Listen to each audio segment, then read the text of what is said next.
Komið í sæl, gaman að sjá hvað það eru mörg komin í salinn og við eigum því raunir að venjast. Við byrjuðum með þessa fundi fyrir tæpum 10 árum síðan. Ástæðan var býsna einföld.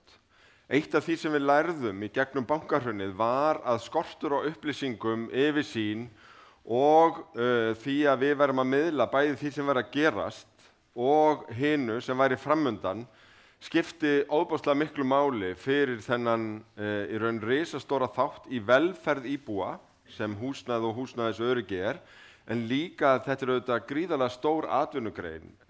Hún fjármagnsfrek og mistök geta verið dýr, ekki bara fyrir einstaka byggjendur, heldur líka fyrir samfélagið og það hvernig við þróum borgina hefur áhrif á ekki bara húsnæðisöryggi, heldur líka umhverfið, loftslagsmál, hvernig samgöngurnar ganga og hvernig okkur líður á milli húsanna, hvernig borg við erum að þróa. Og ef við hefðum haldið svona fund árið 2010 hefði hann geta verið mjög stuttur. Ég rifja þetta stundum upp, þá tókum við Jóngnar hérna við stjórn borgarinnar og það árið fóru 10 íbúðir í byggingu. Þannig var bara staðan þá. Meira að minna öll byggingar og verktakafyrirtæki voru í einhvers konar skuldaskilum inn í bönkum og það reyndar tók nokkur ár. Þannig að það hefur gríðarlega mikið gerst og ég hef lært á þessum tíma að tala hratt vegna þess að núna erum við að gera grein fyrir því sem að í byggingu sem eru tæplega 3000 íbúðir og líka því sem í pípunum sem annað eins og meira og við ætlum að reyna að gefa sýn inn í næsta áratuginn vegna þess að það sem við viljum gera og eigum núna frábæra samvinnu við Húsnæðis- og mannvirkjastofnun og stjórnvöld að auka fyrirsjáanleikann enn meira með húsnæðissáttmála fyrir Reykjavík og vonandi sem flest sveitarfélög þar sem að við leggjum línurnar til lengri framtíðar. En við erum stödd 2022 og við ætlum að fara yfir stöðuna eins og hún blasir við akkurat á þessum tímapunkti og framtíðina eins og hún horfir við okkur. Reykvíkingum hefur aldrei fjölgað eins mikið og í ár. Fyrstu 9 mánuðina okkur að fjölga tæplega 3000. Það ekki alveg nýtt. Við sjáum að síðustu 5 ár hafa verið fjölgunarár í Reykjavík í takt við húsnæðisuppbygginguna en jafnvel meira en það og Reykvíkingar verða fljótlega 140.000. Til samanburðar hvað eru 3000 íbúar? Það búa 3159 manns í Hveragerði. Og við höfum svolítið heyrt umræðan að það sé að stækka hratt en okkur sem þetta fjölga eitt stykki Hveragerði á síðustu 9 mánuðum. En þetta var líka verið mikil uppbyggingarár. Framan af þessum fundahöldum vorum við iðulega að tala það sem við værum að samþykkja í skipulagi og það sem væri að fara af stað. Hér glæra það sem að koma inn á húsnæðismarkaðinn og við sjáum að það metfjöldi íbúða að koma inn á húsnæðismarkað á höfuðborgarsvæðinu og metfjöldi í Reykjavík þessi síðustu ár. Langtíma meðaltali í Reykjavík eru 600 íbúður á ári. Við höfum séð yfir 1000 fara af stað öll síðustu ár og núna inn á markaðinn hafa verið að koma metfjöldi íbúða meðal annars í fyrra og hittifyrra. Þessi uppbygging hefur verið fjölbreytt og við sjáum það þegar bankastofnanir drógu að sér hendurnar í lánveitingu til nýrra verkefna. Þá voru það í raun þessi óhagnaðardrifni hluti sem hélt dampi og við sjáum að stúdentaíbúðir, íbúðir á vegum verkalýðshreyfingarinnar, eldri borgara og hjá búseta hefur verið mjög þróttmikil á undanförnum árum. Og við settum okkur það markmið fyrir nokkrum árum að fara í átak á þessu sviði að 2500 til 3000 íbúðum myndu byggjast upp og mynda öruggt skjól fyrir hópa sem hefðu minna á milli handana og það hefur gengið eftir og gott betur. Og nú erum við að leggja svipuð plön til næstu 10 ára. Það sem líka áhugavert við þessu uppbyggingu þvert á umræðuna að það hefur orðið fjölgun í öllum hverfum kannski nema einu. Það aðeins dregið úr í einu póstnúmeri sem 112 Grafarvogur, ekki vegna þess að fólk sé að flýja Grafarvoginn, þá nema unga fólkið því að hverfið er að eldast. Og við getum búist við í næsta áratuginn að þetta fara að snúast við, bæði vegna nýrrar uppbyggingar en líka vegna endurnýjunar í hverfum sem að er mismunandi, og við til dæmis sjáum það í Laugardalnum og nærliggjandi póstnúmerum að þar hafa hverfin farið í gríðarlega endurnýjun með miklu barnafólki, ekki fyrst og fremst í nýjum íbúðum, heldur í eldri íbúðum sem er að skipta eigendur eða leigjendur. En við höfum líka eignast nýtt póstnúmer, þannig að fyrir nokkrum árum eða missunum síðan að þá virtist 101 súlan vera að hlaupa alveg rosalega hratt, en það var í raun 102 súlan sem að núna orðið sjálfstætt póstnúmer, og þetta er Hlíðarenda uppbyggingin og uppbygging Stúdendagarða við Nauthólsveg sem að telst til þessa póstnúmers. En við erum að gefa út ársfjórðungslega skýrslur, við erum ekki bara með þennan árlega fund, við erum með hluta af græna planinu er skýrslugerð ársfjórðungslega, þar sem við gefum ekki bara einhverjar heildartölur, heldur er þetta brotið niður á einstakar lóðir og einstök heimilisfang. Þannig að fólk geti í fyrsta lagi bara sannreynt þetta sjálft, að þetta sé ekki einhver skáldskapur, en líka til þess að bara bæta upplýsingamiðlun og skýrslugerðina. Og þannig að þegar við erum að tala hvað kemur inn á markaðinn, þá erum við stödd hérna á 9 mánuðum í 773 íbúðum, en erum að spá því að 1200 komin á markaðinn á þessu ári. Við höfum séð mjög mikla breytingar. Það var slegist hverja eign. Núna er fjöldi auglýstra eigna að aukast, meðalsölutími fasteignar að lengjast lítillega, en við sjáum að fjöldi kaupsamninga er að draga saman frá þessari rosalegu þenslu sem var á fasteignamarkaði eiginlega í gegnum og kjölfar COVID. En það sem við teljum okkur sjá eru blikur á lofti. Við sjáum að síðustu mánuði og eitt og hálfa árið, þá er útgefnum byggingarleyfum að fækka. Og þetta minnir okkur kannski óþægilega á 2019, þegar eiginlega einu byggingarleyfin sem þá voru gefin út voru til óhagnaðardrifinna félaga sem voru fjármögnuð í raun með opinberum stuðningi, en bankarnir drógu eiginlega alveg saman gagnvart einkamarkaðnum. Og við heyrum það frá einstaka verktökum að eitthvað svipað geti verið í gangi, þannig að við sjáum hlaðast upp byggingatækifæri, þar að segja samþykkt skipulag og tilbúnar lóðir, en það virðist vera að það sé eitthvað högt á fjármögnun nýra verkefna. Við treystum okkur ekki til að fullyrða núna að nákvæmlega þetta sé að gerast, en við vitum það að það leið 1,5 ár eftir þessa algjöru þurrð á fjármögnun einstakra verkefna af hálfu bankana 2019, þangað til að Seðlabankinn birti þetta talnagögn og við gátum farið að ræða þetta, en þá var í raun skaðinn dálítið skeður. Það hefði verið miklu betra að vera með jafnt og þétta fjármögnun til verkefna, og þess vegna er ég að taka þetta hér upp.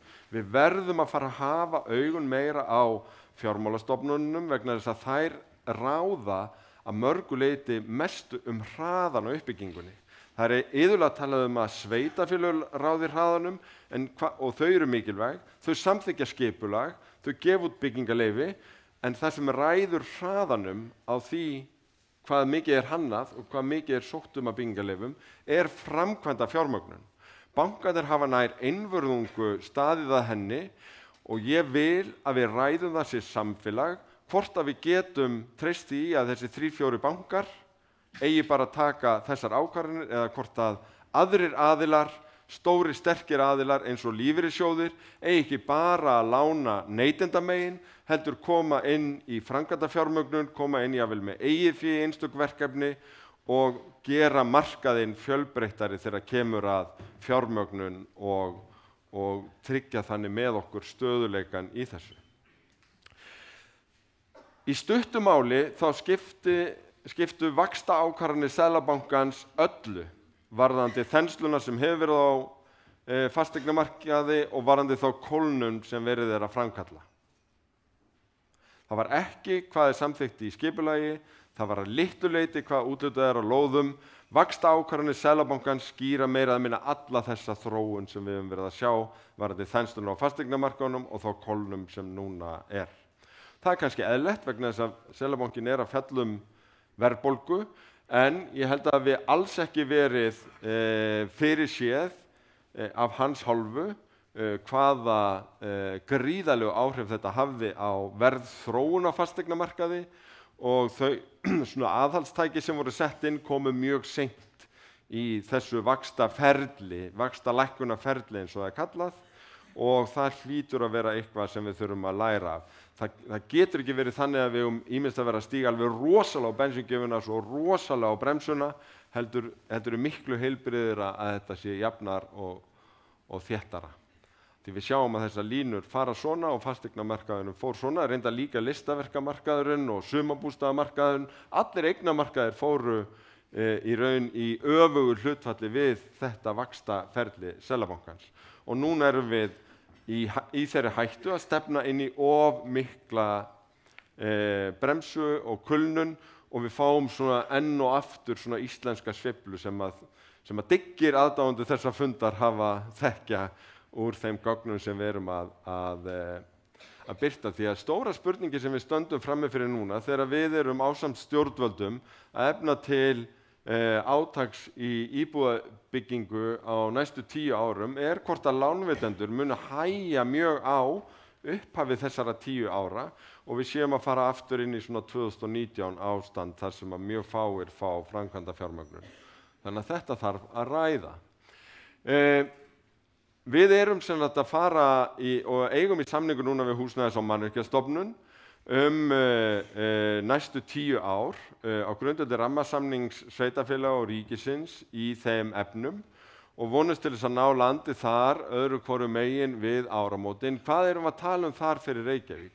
Við erum að tala 35.000 íbúðir fyrir landið og við erum að setja stefnuna á það að minnsta kosti 16.000 þeirra rísi í Reykjavík og markmiðið að hafa þetta framþungt. Að næstu 5 árin þá setjum við stefnuna á 2000, en það eru aðrir sem ráða hraðanum. Þetta getur orðið minna ef það fæst minna framkvæmdafé, þetta getur orðið meira ef það fæst meira framkvæmdafé og við ætlum að vera með byggingarhæfar lóðir og skipulag fyrir að minnsta kosti 1.500 en 3.000 á ári til þess að við verðum aldrei flöskuhálsinn í þessu. Og þetta verður blönduð uppbygging. Við höfum verið með það sem markmið hjá okkur að 1/4 af því sem byggir sé óhagnaðardrifið. Til viðbótar við það eru síðan íbúðir sem fá hlutdeildarlán og grænar íbúðir. Alls myndar þetta 35% af þessu. Þannig að megin hlutin 65% verða inn á þennan hefðbundna eignamarkað. Framþungt eins og annað, svona sjáum við þetta til næstu 10 ára og svo kemur þessi óhagnaðardrifni hagkvæmi og græni hluti þar til viðbótar. Þannig að þetta verður félagslega blandað fyrir alla tekjuhópa og alla borg. Félagsbústaðir verða þarna með 5% og við gerum ráð fyrir því að halda áfram og raunar bæta í uppbyggingarátaki þar í húsnæði fyrir fatlað fólk. Það aftur veltur mjög á samningum við ríkið að ríkið fullfjármagni þann málaflokk þannig að við getum haldið dampið þar. Þannig að á mörgum þessum sviðum þá fjármögnunin auðvitað lykilatriði. Við höfum verið að birta þessar myndir. Sumum finnst þær frábærar sem eru búin að setja sig inn í þær. Öðrum finnst þær svona dálítið abstrakt eins og við séum komin á okkar flip.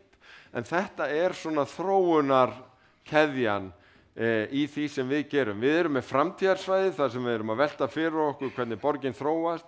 Við erum með svæðir sem við erum búin að ákveða að setja fókus á og taka til þróunar og síðan fara þau inn í skipulagsferli sem eru forvinna, lýsing eða forsendugerð, formleg auglýsing á tillögum og svo tillagan samþykkt. Og þá getur hún ýmist farið út á almenna markaðinn, út til húsnæðisfélaga sem eru óhagnaðardrifin og svo höldum við öllu til haga. Hvað á forstigi, hvað samþykkt deiliskipulag, hvað eru byggingarhæfar lóðir, hvað í byggingu og hvað komið inn á markað. Svona hægt að rekja sig í gegnum þetta og að verða sko, áhuga samtökum Excel, eiga digga stuðningsmenn í þeim sem að halda utan þessi skjöl, því að mjög margt af þessu í alls konar, en þetta bara hluti af betri upplýsingagjöf og skýrslugerð. Þannig að aðilar á markaði sem að kúra yfir þessu geta skoðað úthlutunaráætlanirnar okkar fyrir lóðir, geta skoðað hvað samþykkt í skipulagi og svo framvegis. Og hér erum við með hluta af 10 ára áætlun lóðaúthlutanir sem við lögðum fram í fyrsta skipti í fyrra. Og þetta eru hryggjarstykkið í þessum samningagögnum sem við erum að nota núna þegar við erum að semja við ríkið húsnæðisuppbyggingu til 10 ára. Og á þessu skjali sem að gestir fundarins sjáu þetta mjög vel, sjáu þið húsnæðisáætlun Reykjavíkurborgar til 10 ára á einni síðu. Þá ekki bara það sem við erum að úthluta af lóðum, heldur spá og mat hvern einasta deiliskipulagsreit sem tilbúinn og við vitum að í þróun og hvenær hann kemur inn á markaðinn. Og hér sjáum við að við erum þegar á næsta ári með 2700 lóðir eða byggingarétti fyrir íbúðir klárar til uppbyggingar og þannig rekur það sig ár eftir ár. Þannig að þetta til að undirstrika að borgin verður ekki flöskuháls í þessu 10 ára uppbyggingarskeiði, heldur munu fjármögnunaraðilar og byggingaraðilarnir bara hvort að bransinn ráði við þetta ráða mestu hraðan því að við erum búin að búa í haginn. Við erum í vetur að fara að rúlla út hverjum svona stafrænu umbótunum á fætur öðrum. Við erum að setja núna út rafræna skráningu iðnmeistara og byggingarstjóra, byggingateikningar og sjálf byggingarleyfin koma líka seinna á þessum vetri. Við erum í gríðarlegri stafrænu umbreytingu í allri þjónustu borgarinnar og þetta hluti af því. Síðan sjáum við hérna á skjánum og getið fiktað í þessu hér í hlénu eða eftir fundin að við erum búin að opna uppfærða kortasjá þar sem þið getið skoðað framtíðarsvæðin, þróunarsvæðin, en líka svæðin sem í skipulagsferli, hvar samþykkt deiliskipulag, hvar eru byggingarhæfalóðir, hvar eru íbúðar í byggingu og hvar verkefnum lokið nýlega. Þetta hægt að skoða fyrir alla borgina á stuttuslóðinni húsnæðisuppbygging.reykjavík.is. En hver þá staðan núna? Núna byrjar þessi árlega svona þeysireið yfir svæðin og að venju, bara þannig að við höfum eitthvað system í kollinum, þá byrjum við vestanmegin í borginni og förum austur eftir, en auðvitað þetta allt hluti af heildarsýn. Og hver sú? Jú, við erum að forgangsraða þeim svæðum þar sem að umferðarsköpunin verður hvað minnst. Þið þekki morgunumferðina og síðdegisumferðina. Við þurfum að fjölga svo rosalega þeim sem geta búið í borgin okkar að við viljum og verðum að tryggja það að íbúðirnar byggi þannig að þær hafi sem minnst neikvæð áhrif á umferðina og þess vegna þurfum við öflugri almenningssamgöngur, þess vegna þurfum við borgarlínu, en það ekki nóg að hafa borgarlínu eða góðar almenningssamgöngur, við þurfum að hafa byggingareiti og uppbyggingu nálægt góðum almenningssamgöngum þannig að það verði hið góða val fyrir fólk og þess vegna raða reitirnir sér á ótrúlega miklu leyti nálægt þessum framtíðar almenningssamgöngum. Og ef þær kom ekki til, að þá erum við í miklu meiri umferðarvanda heldur en áður, þannig að betri og öflugri almenningssamgöngur lykill að góðri borg og librari samgöngum. Og þetta auðvitað borgarlínan sem mun fléttast í gegnum þetta allt saman, en við ætluðum sem þetta að byrja í Vesturbæ. Og þið verðið að fyrirgefa mér þó ég fari dálítið hratt yfir, þetta nefnilega dálítið mikið efni. En þetta fer allt saman á netið, þannig að í dauðatímanum eftir miðnætti og kvöldin og svona, þá getið þið lagst yfir þetta og grúskað og haft gaman af. Og við förum sér alveg niður í einstaka íbúðir sem í byggingu. Hér til dæmis 6 á vegum félagsbústaða á Vesturgötu 67. Við erum með gríðarstóran uppbyggingarreit, það Héðinsreitur þar bara við hliðin á. Við Seljaveg á Vesturgötu. Þar Grandin íbúðafélag með 102 almennar íbúðir. Þetta verður blöndu byggð og Vesturgata 64 líka að rísa og það á vegum sama aðila og þetta verður heilmikil breyting nú á Steindórsreit að þar 77 íbúðir í byggingu inn á markað og 7 fyrir húsnæðisfélög og félagsbústaði. Það mun líta svona út. Þetta vil líka verið kallað Bíkóreiturinn. Það víða verið að taka hús í gegn. Ég held að þetta hafi verið í eigu kínverska sendiráðsins. Þarna að koma 5 íbúðir á Dunhaganum með gamall hverfiskjarni að gangi í endurnýjun lífdaga með 21 íbúð. Og Hótel Saga það líka verið að taka hann í gegn og þar að opna 112 námsmannaíbúðir á næsta ári í sirka mars. Og ótrúlega spennandi og velgert verkefni á Félagsstofnun stúdenta sem hefur auðvitað verið á fullu. Elsku Vesturbuktin, ég segi þetta er svona gamalt kunningi, búið að vera hérna inn í þessum kynningum í óþægilega langan tíma með við það þetta hefur ekki hafist en við erum að herða á þessu skrúurnar núna og vonumst til þess að þetta sé að fara í gang á næsta ári. Nú KR lagðinn hugmyndir sem orðið að samþykktu deiliskipulagi íbúðaruppbyggingu í tengslu við framtíðarsýn félagsins við Frostaskjól. Þetta 100 íbúðir þar við Meistaravelli og þá erum við komin í miðborgina þar sem að auðvitað mjög mikil umbreyting hefur átt sér stað. Hér dæmi 2 íbúðir bara inn á nokkuð stóri lóð við Bergþórugötuna. Ein íbúð að bætast við Laugaveg og önnur í Urðastíg og þetta eiginlega bara nefnt sem dæmi að þetta alls ekki tæmandi upptalning. Það fjöldi svona verkefna alla borg sem að skipta máli. 8 á Njarðargötu, 6 við Hverfisgötu. Svo eru stúdentar að byggja 21 íbúð á Lindargötu. Verða nokkurn veginn svona.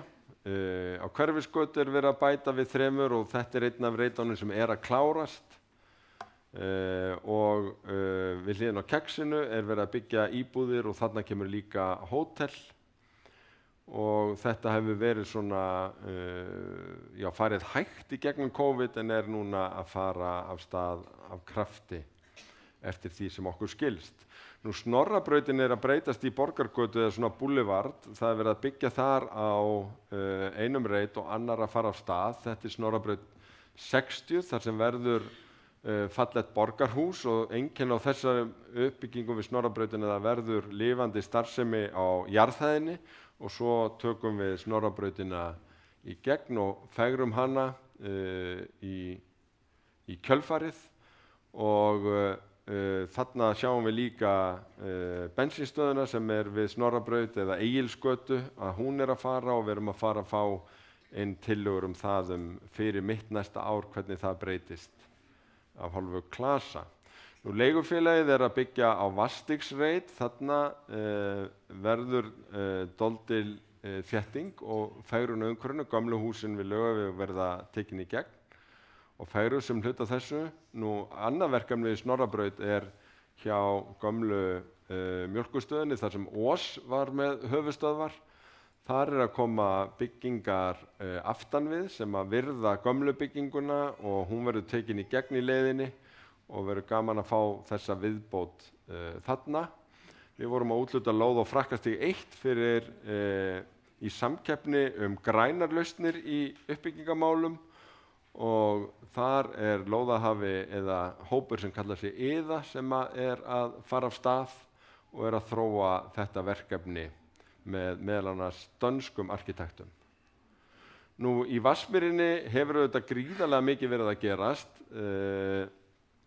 og þar verið að klára þessa 4 stóru reiti sem hafa verið að byggjast þar og það búið að afhenda og jafnt og þétt í gegnum síðustu ár fjölmargar íbúðir sem eru líklega 650-700 alls, en þarna eru næstu verkefni að fara af stað. Haukahlíð 2 með tæplega 200 íbúðum. Fyrstu byggingarleyfin eru búið að gefa út fyrir cirka 60, þannig að þetta verkefni farið af stað og mun vinnast í áföngum eins og við höfum séð önnur verkefni vinnast á Hlíðarendanum. Við vorum að selja þessa lóð í borgarráði og gerum ráð fyrir að þetta fari rösklega af stað, auðvitað á eftir að hanna, en þarna koma líka tæplega 200 íbúðir inn á almenna markað. Þessi lóð sem virkar rosa lítil en það ekki, þá fyrir Bjarg sem á svona að koma inn í þessa mynd og loka þessu. Nú Hjallastaflan er búin að flytja sig af Nauthólsveginum til þess að Háskólinn í Reykjavík geti klárað uppbyggingu háskólagarða. Þarna verða 166 námsmannaíbúðir til viðbótar við þær sem eru fyrir, og þá eru þær orðnar yfir 400, hefur tekist alveg gríðarlega vel og eru mjög vinsælar, og yfir 99% af þeim eru í útleigu á hverjum tíma. Ný hollóð er að myndast, við erum að færa þarna símastrengi og annað, Nauthólsvegur 79, þar sem við munum bara bjóða út á einkamarkaðinn núna á næstu vikum eða mánuðum, leið og þessar lagnir eru komnar fyrir vind. Skerjafjörðurinn hefur verið í smá limbói. Við erum að bíða eftir skýrslu sem að skoða vindamál þar, en gerum ráð fyrir því að úr því greiðist bara núna á næstu dögum, og bindum vonum við það að fyrsta áfangi Skerjafjarðar fari á fullt á næsta ári í kjölfarið. Og það eru þetta verðlaunahverfi, bæði var skipulagið verðlaunað og í raun útfærslan milli húsanna fékk sérstaka athygli í raun í stórri samkeppni sem var kynnt í Oslo nýverið, vegna þess að þarna verið að gera hluti sem eru hreint og beint á heimsmælikvarða, og verður ótrúlega spennandi að sjá þetta hverfi byggist upp. Við vorum að tala lóðina hér á horninu sem við erum að fara að útluta, en við erum líka farin að spá í hornið hérna hinum megin og verðum þar auðvitað í samvinnu við hagaðila, því að þetta allt saman að byggjast og þetta eru mjög vinsælt hverfi og viljum þróa þetta áfram. Við erum líka að undirbúa samkeppni umferðarmiðstöðvarreit og BSI-reitin sem gæti nú verið aðeins laglegri. Svona inn í miðri borg, þetta svolítið eins og að vera í einhverju svona japanskri svona road movie fyrir ferðamenn að mæta þarna og veit ekki hverju þeir eru lentir. Og við ætlum að gera bragabót þar. Í Hlíðunum töluvert mikið að gerast, og Sjálfstæðisflokkurinn hann að þétta byggð. Já, finnst ykkur það fyndið? Já, þá ætla ég að bæta við, hann annars vegar að þétta byggð svona byggja á bílastæðunum sínum. Það mjög skemmtileg mynd af því hérna á eftir, og út af fyrir sig ánægilegt. Manni líður smá eins og Valhöll sé að detta ofan í þessu holu samt á þessum myndum. En við skulum vona að það gerist nú ekki. Þetta sem Bólholt 7-9, og þarna verða líka félagsbústaðir með nokkrar íbúðir, og það á við öll þessi verkefni. Við erum búin að vera að semja við hvern einasta uppbyggingaraðila, hvort sem það Sjálfstæðisflokkurinn eða einhver aðrir, að í hverju einasta verkefni sem byggist, þar eru félagslegar íbúðir líka. Og þetta vegna þess að við þurfum þær til þess að auka húsnæðisöryggi, og það miklu betra ef við dreifum þeim í öll verkefni í borginni en að það sé ekki bara eitt hverfi fyrir þá sem eru ofboðslega ríkir og annað hverfi fyrir þá sem hafa minna á milli handana. Þannig borgir eru ekki góðar, þess vegna erum við að gera þetta svona. Brautarholtið og holtin eru að ganga í endurnýju lífdaga. Við köllum þetta verkefni fyrst Hlemmur Plus, og sumir gerum grín að því þegar við breyttum Hlemm í Mathöll, en þetta hefur hitað allt svæðið upp, og núna hvert húsnæðið á fætur öðru að ganga í endurnýju lífdaga og koma þar íbúðir og meira lifandi starfsemi á jarðhæðina. Þetta ágætis dæmi. Þetta gamla Þórskaffi sem átti muna sinn fífilfegri. Þarna eru að verða klárar 64 íbúðir. Skipholt 1 átti að vera hótel, verða íbúðir. Við erum líka að þétta byggð á Stýrimannaskólareit.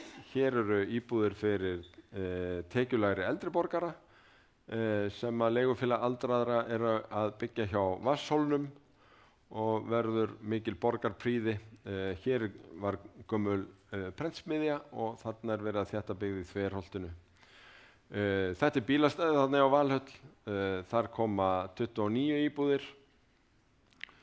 En inn á Sjómannaskólareitinn mun líka koma íbúðir fyrir ungt fólk og fyrstu kaupendur sem mun falla vel að umhverfinu. Þetta er búið að hugsa inn í þetta. Eitt stærsti uppbyggingarreiturinn sem er að fara í byggingu núna er Heklureitur. Þarna er búið að samþykkja niðurrif og í staðinn koma býsna myndarleg hús. A-reitur er með 91 íbúð og þetta verður framkvæmt í áföngum. Við vorum með samkeppni Lágmúla 2 sem eru eitt af þessum grænu verkefnum.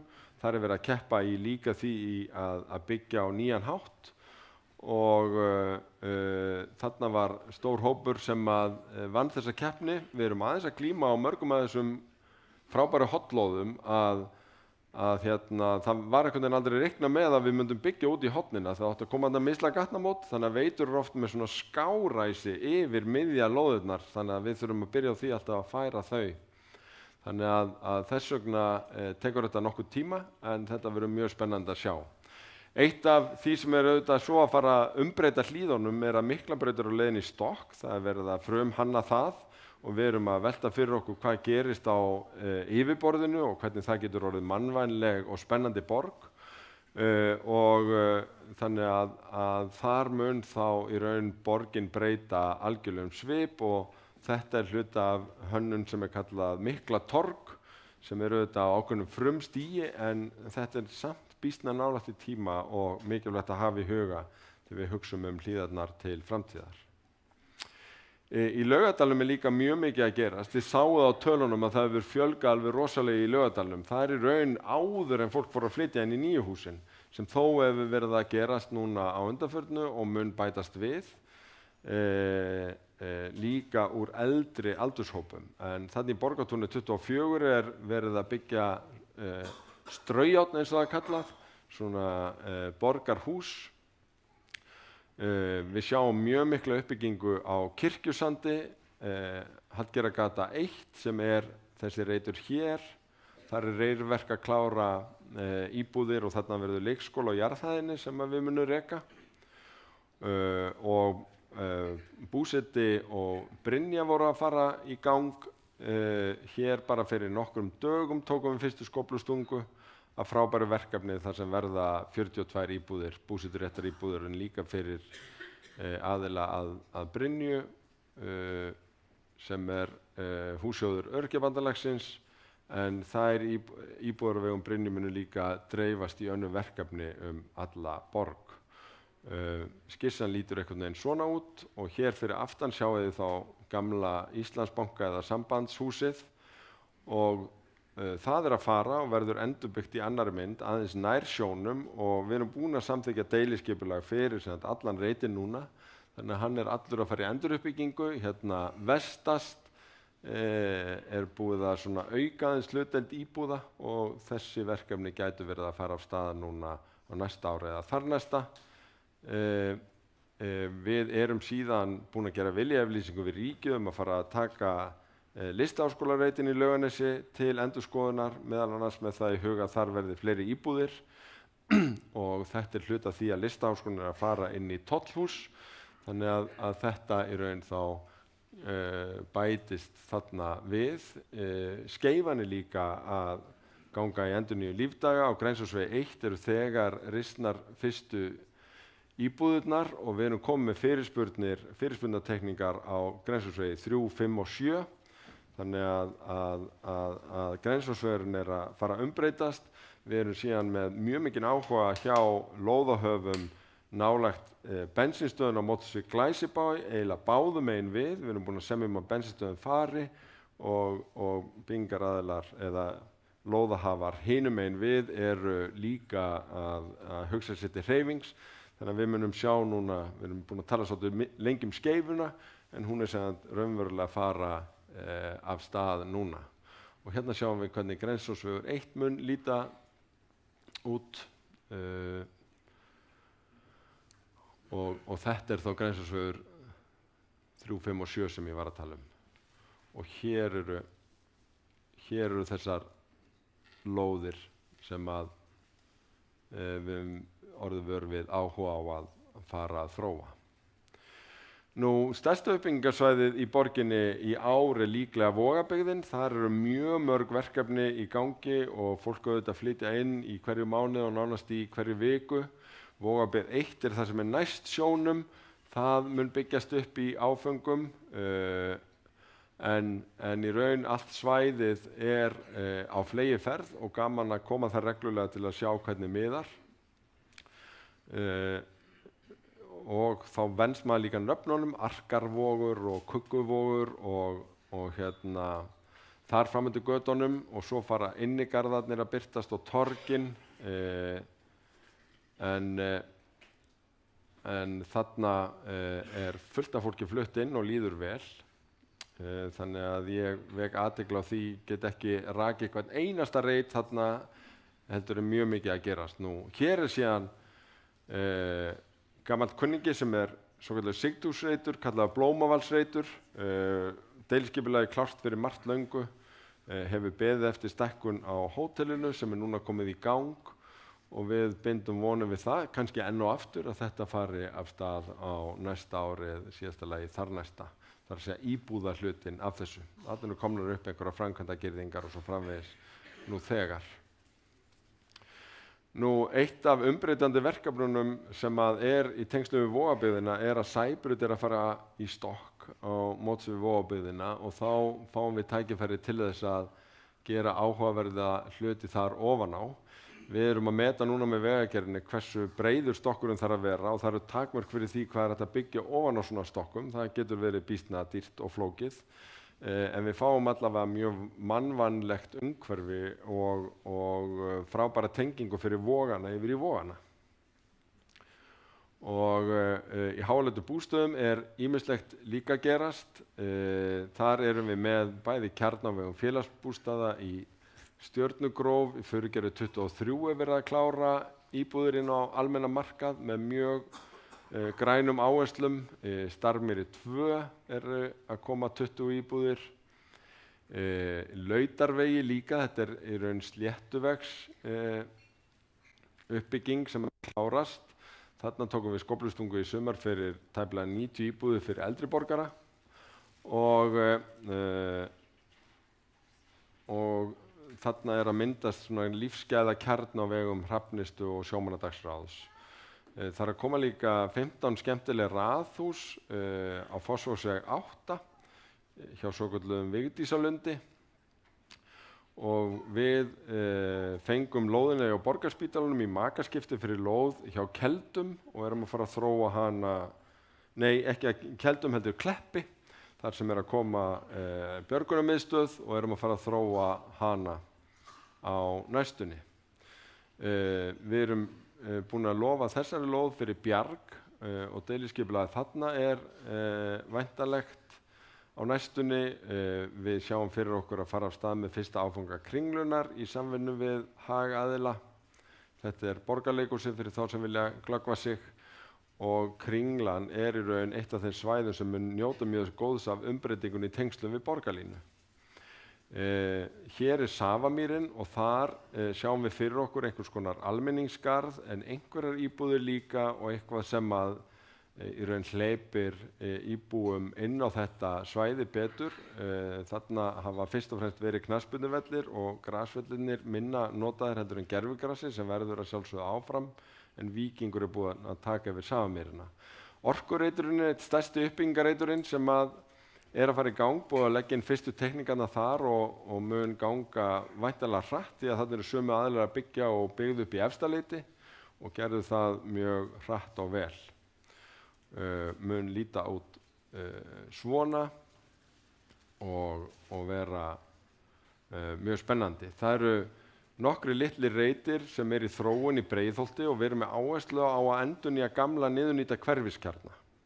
Í Arnarbakkanum höfðu hluti verið að drabbast niður lengi og gáumst upp á því að bíða eftir mörgum eigendum sem voru þarna, þannig að við keyptum þetta og námsmenn eru núna að fara að byggja þarna, svipað upp í Völvufelli, að þar hefur verið kjarni sem hefur verið átt erfitt uppdráttar. Þar fórum við í samstarf við einkaaðila sem eru að fara að byggja upp þarna á 2 reitum og við erum síðan að byggja við Hagasel, við erum að fara að þróa svæðið í Rangársseli sem annar hverfakjarni, við erum að skoða svæðið við Suðurfell og svipað í Árbænum.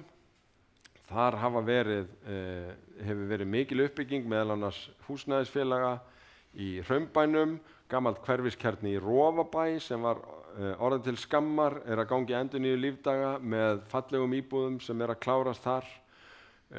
Og þannig erum við að reyna að lyfta hverfunum, ætlum að taka Rofabæinn í gegn á næstu árum líka, en viðbótin við Hraunbæinn umtalsverð í raun Bæjarháls megin. Það síðan verið að fara af stað upp í Brekknás og Vindása á vegum Bjargs og félagsbústaða og Grafarvogi næst. Þar líka töluverð tíðindi, sérstaklega í Gufunesi, þar sem verið að byggja fjölmörg hús á vegum Spildu og þorpsins, og þetta verður auðvitað algjörlega dásamlegt umhverfi. Þarna eru líka að rísa íbúðir fyrir ungt fólk og fyrstu kaupendur á vegum Hoffells og þessir áfangar eru sumir bara að klárast og við sjáum fyrir okkur að næst það þessi reitur hér sem tekur þá við og á vegum Spildu, en við erum að skoða skipulagið alveg þarna út að þessari dásamlegu sandströnd.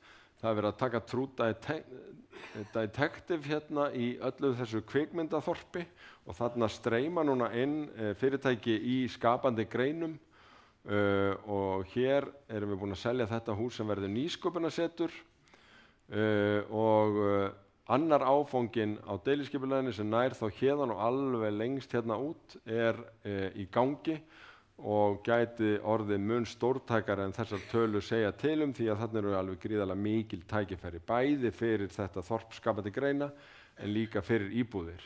Einn stærstu tíðindin á þessum fundi, ég sé rauða spjaldið, síðan að hér verður kynnt tímaáætlun varðandi samkeppni fyrir Keldur og Keldnaholt.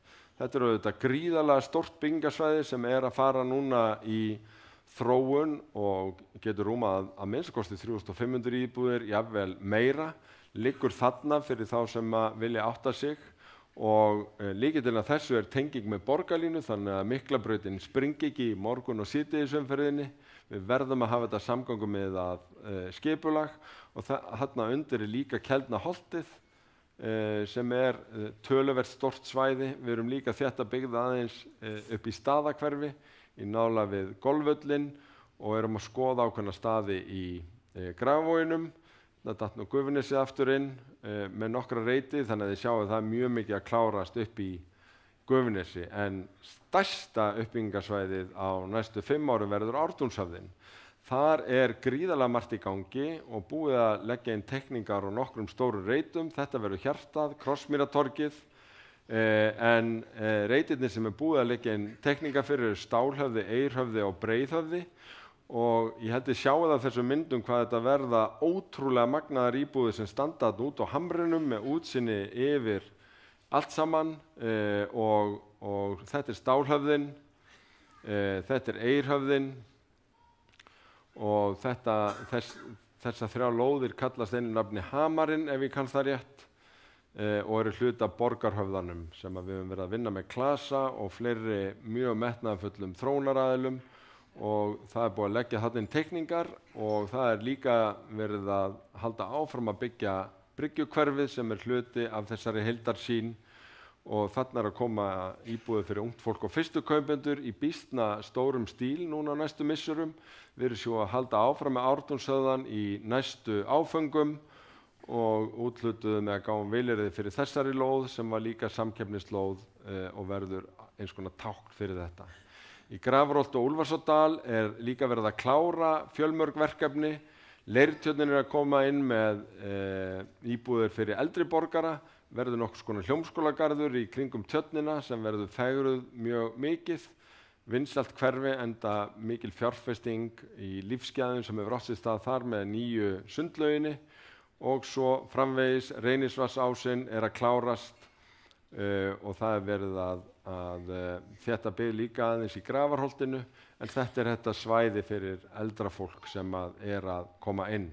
Það líka nokkuð verkefni á Kjalarnesi, það hefur verið kallað töluvert eftir því og þarna að koma núna inn nýjar íbúðir og við erum að bæta við byggð í Grundahverfinu, alls 261 sem geta bæst við en mun gerast í áföngum. Þannig að þetta var þessi þeysireið, það auðvitað af gríðarlega mörg að taka, þetta fer allt á netið, ég veit þetta svolítið mikið að innbyrða og mjög mikið að fara yfir, en það sem fyrir okkur vakir hvað? Húsnæðisöryggi, lífsgæði og betri borg, þar sem samgöngurnar ganga líka upp og við gleymum ekki umhverfinu. Takk fyrir.